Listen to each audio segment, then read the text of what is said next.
Alrighty, so I wanted to make a quick video about the bird because I have officially finally gotten the card set complete. I actually, surprisingly enough, the part that was the hardest for me was getting the PvP coins that I needed to get to get the Ludociel card, because I really don't grind out a whole lot of PvP or anything like that. So I was lucky enough to get the Hrosvelgar card on floor 1 of all things, like the second time I even ran the bird after the card came out. So luckily that wasn't too bad. The card set itself is actually pretty good and will help 80% of the time, I would say, because Escanor has 2 single target attacks, Arthur has 1 single target attack, Magelda has a single target attack, and so does Melly. Obviously Melly and Arthur both have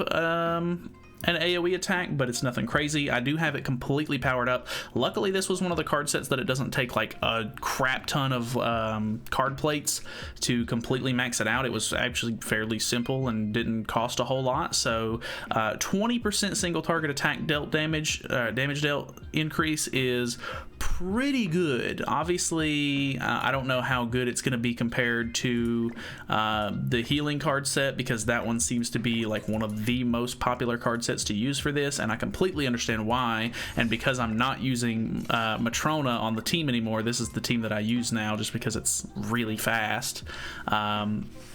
We'll see how it goes, I guess. I'm kind of interested. This is my first time using the card set, so I'm kind of expecting some cool stuff, maybe. I don't know. Obviously, there's a damage cap after the first 2 phases of floor 1 that, you know, you have to deal with more often than not. So that is definitely going to be a bit of a hindrance, but let's see if I can actually notice what's going on. Or maybe, you know, I don't typically draw a ton of Magelda healing cards because it's 1 out of, you know, the 8 cards that I could draw.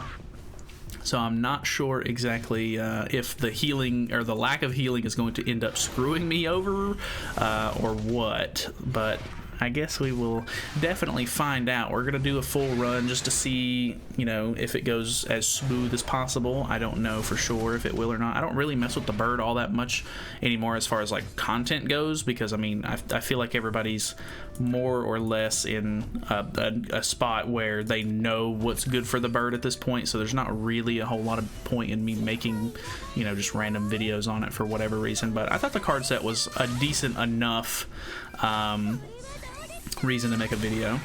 Kind of glad I was able to get 2 single targets off there for Melly's damage reduction on his passive, so that's cool. I'm actually drawing quite a bit of the Amplify cards, which is really nice because having more of those going into the last phase is always appreciated. I think I'm just going to start wasting extras. I think I'm just going to go in with these 2. Normally I go in with at least 2 Melly Amplify cards, Escanor's ultimate and Magelda's ultimate. So we'll see how it goes. This should finish this off easy peasy. 284 isn't bad. I mean, I've already got a decent amount of buffs on at this point because Magelda's relic is absolutely nuts. But yeah, I think let's get rid of the ultimate, I guess. We'll start wasting some of these. I don't really need to get rid of any of this stuff, but I'm sitting on too much healing at the moment, which is ironic because I literally just said that I normally don't get a whole lot of healing. Of course, that's the one time that it happens, and I feel like more often than not, I was just talking to somebody about this earlier, the passives normally don't mess with me at all up until the very last phase of floor 3, because that's where the revive passives are. And if I get really good RNG, I always get the easy passive, and then if I get really bad RNG, I always get the hardest passive, which ends up ruining the run, and it is so frustrating, like absolutely the most annoying thing in the world. So let's move the Escanor card before we use them, so that way we can make sure we get his ultimate. We have a pretty decent amount of buffs on Escanor as well, so hopefully we'll be hitting decent numbers with his ult. It's always kind of a toss-up if I can get enough buffs on Escanor going into the last phase for his ultimate to actually do good damage, but I guess we'll see how it goes. So let's go ahead and throw the Magelda ult out, and we will throw those out. I want to keep one melee card just in case we don't end up doing a lot of damage. Okay, 126 isn't bad on that Escanor ult. Maybe we kill here. Crit, nice. Okay, cool. Easy peasy on floor 1. Honestly, phase 4 of floor 1 is the only one that gives me any sort of trouble whatsoever, and it just depends on how many buffs I can get going into the last phase. So yeah, I'm actually looking forward to grabbing some of these wind sources. I've actually been grinding the bird all week lately, just because I'm trying to get more of the regular bird relics. Like I really want to go for Merlin's relic this week if possible, so that way I can try to mess around with her on like an unknown team, because I've not really been able to mess around too much with just like the unknown team in general. And I think having green Merlin in the back for not only the extra ultimate gauge that she starts with from her passive, but the relic makes it to where unknown allies do, I think it's 35% extra damage dealt, which is pretty hefty. I don't know if it's actually going to be good enough to want to use, but I haven't used unknowns in a while, and because I'm using green Merlin in the back, I won't have Festival Merlin up front, so I'll have to mess around. I'm assuming I'll just use the ReZero characters up front. I might be able to just throw Gother up there, but we'll see how that goes. Ooh, he's actually dealing quite a bit of damage to me here. The Grace didn't heal me too much. See, this might be where the relic actually ends up messing with me quite a bit. Oh, and this is super bad too, because I didn't get good draw at all. So yeah, we're gonna need... He's gonna really need to not do a whole lot of damage to me here, which is unfortunate because I needed to do. I didn't want to risk it and use both Escanor cards, because then I would be out of Escanor cards to get the ult. But I needed to use 2 of the single target attacks so that way I could proc Melly's passive. Okay, he's actually not doing a whole lot of damage. For some reason, first turn, he does like a ton of damage to me, and then in the second turn, or like the rest of the turns, he never deals that much damage. And I think it's so bizarre. Like, I don't know what it is, but it's very odd. I think I'm gonna burn that. Magelda's cards really don't ever end up dealing all that much damage unless she's just like absolutely maxed on, you know, buffs. So I never really like using her cards, to be honest, but it is what it is. We'll go ahead and one-shot this phase because I don't have a taunt. So ultimate into 1 melee card, into Escanor card, we'll activate that, and then this should be enough to push phase, which is really nice. I've thought about messing around with Cusack a little bit, but I don't have a maxed out Cusack, and my Escanor is just a lot better, like as far as like his gear and everything like that goes. So I haven't taken the time to try out Cusack at all, but it'll be fine. I'm not really worried about using Cusack, to be honest. I mean, you have to have his ultimate at least 3/6 if you want to be able to one-shot phase 2 here, so that way because his passive gains Abyss on it at 3/6, which I do have, so I could do that, but I'm so used to it with Escanor at this point, like I just don't think it's really necessary. So this phase can be quite a hindrance too, because if you don't have the right cards going into it, you need to make sure that you either one-shot this phase or take a turn to deal a little bit of damage before going into it. So let's go ahead and do something like this. That should push phase. 166 on Arthur's not bad. 166 on her's not bad. Little bit of a waste there on the Escanor card, but that was pretty much all I had in hand left anyway, so I'm glad I didn't leave it there, because he actually gains an attack boost there, and it can be a pretty big hindrance, to be honest. So because the Infect is our latest buff, I should be able to get rid of that with the healing card, or the healing card there, yeah. And then Can push for Escanor's ult here. Unfortunately, Arthur is just such a utility character for this team. Like, he really doesn't do a whole lot of damage at all, and his cards end up clogging up your hand quite a bit. I really wish that there was a better, like, a better green unit to use here, because I do like the fact that he's green, because he ends up being the tank for the team, because I assume that the bird uses regular AI rules, and because he's red, he's like, oh, green, gotta kill green, type advantage, but there's no type advantage or disadvantage in this game mode, so I guess that's good, but I don't know. Alright, Grace actually healed us back up to full, which is really nice. I think that I can kill here, to be honest. That should be enough. Then we'll push into floor 3. Easy peasy. Alrighty. I've actually been collecting quite a bit of bluestones too. I feel like most of the time I don't get very lucky with bluestones, but normally when I end up doing floor 3, like more often than not, I drop a gold chest, which is 3 bluestones, which is really nice. So I've been sort of stockpiling those as much as I can, which I can actually use those along with some of the other materials to make the relics that don't use the wind sources as well, for like maybe like Slater or Gil Thunder or something like that, but I don't know how much I'll actually use those, so I'm kind of hesitant to waste them, but you know, it's fine. This is pretty much the hand that I go for every single turn, just because I can get rid of both of the Arthur cards. This one's a single target, the Escanor is a single target, so that way I get the defense buff from Melly, and then I can just waste that because I've got a couple of buffs at that point, and I don't want to use the amplify like straight out of the gate. So I don't know, small tips and tricks, I guess.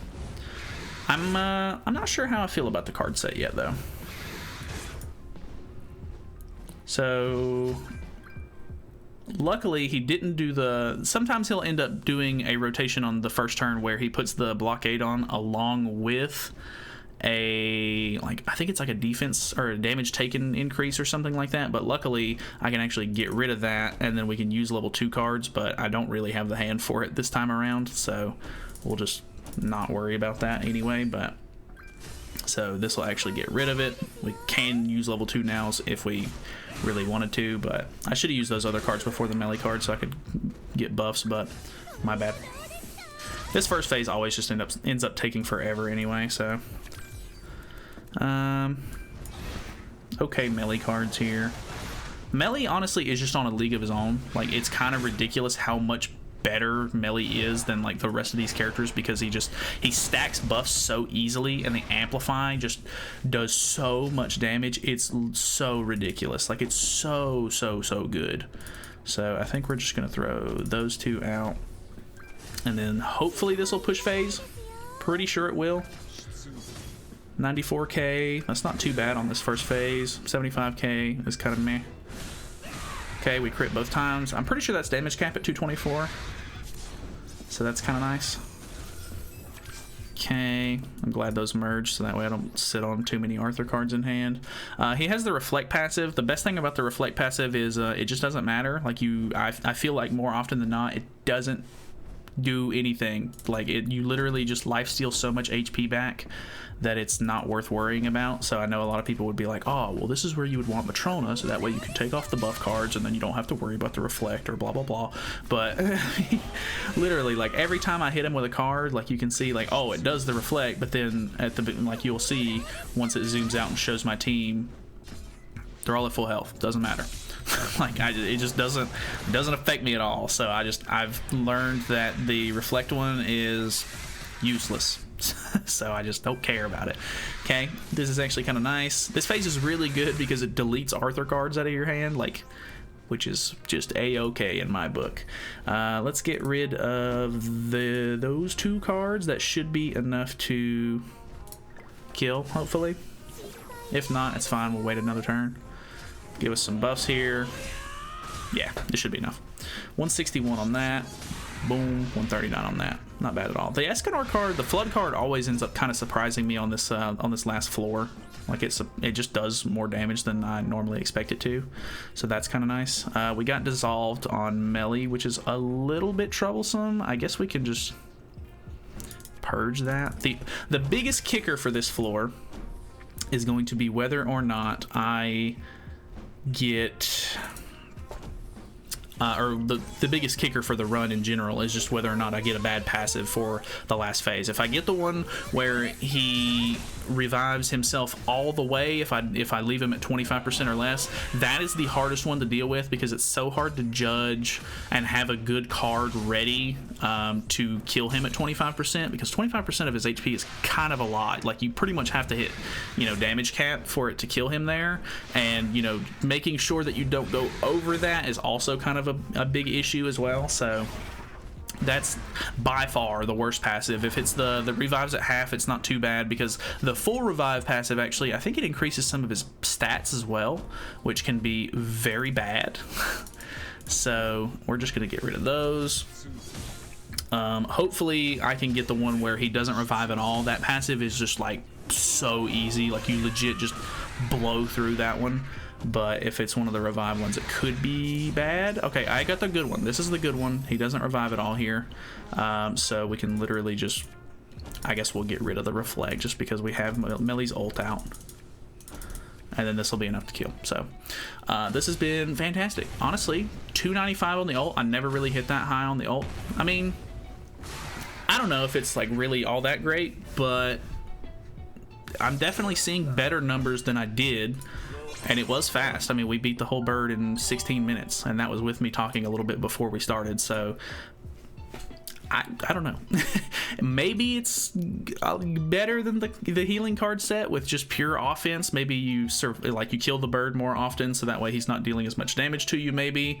But then again, I think it just really relies on Megilda's card RNG on whether or not you're getting the heals when you need them, or maybe you just need to save them instead of worrying about building up stacks for her passive more often. So I don't know, it's kind of just like a, you know, give and take sort of situation. There's pros and cons to it, of course, but let me know what your thoughts are. If you have the card set and you've used it a little bit, or if you just prefer the healing card set, or you just hate the bird in general, I completely understand, because it's very annoying sometimes. The passives get ridiculous, and they can your run can just fall through for no reason at all, just because of like random RNG or card draw. So it still sucks sometimes, but I don't know, I've gotten to the point where it's kind of second nature. Like, I just do it so often that I've kind of gotten the fight down. So anyways, thank you guys so much for watching. Hopefully you guys enjoyed the video. Hopefully this wasn't too boring or anything like that. I thought the card set was kind of neat. So yeah, but anyways, feel free to subscribe if you haven't already, and I'll see you in the next one.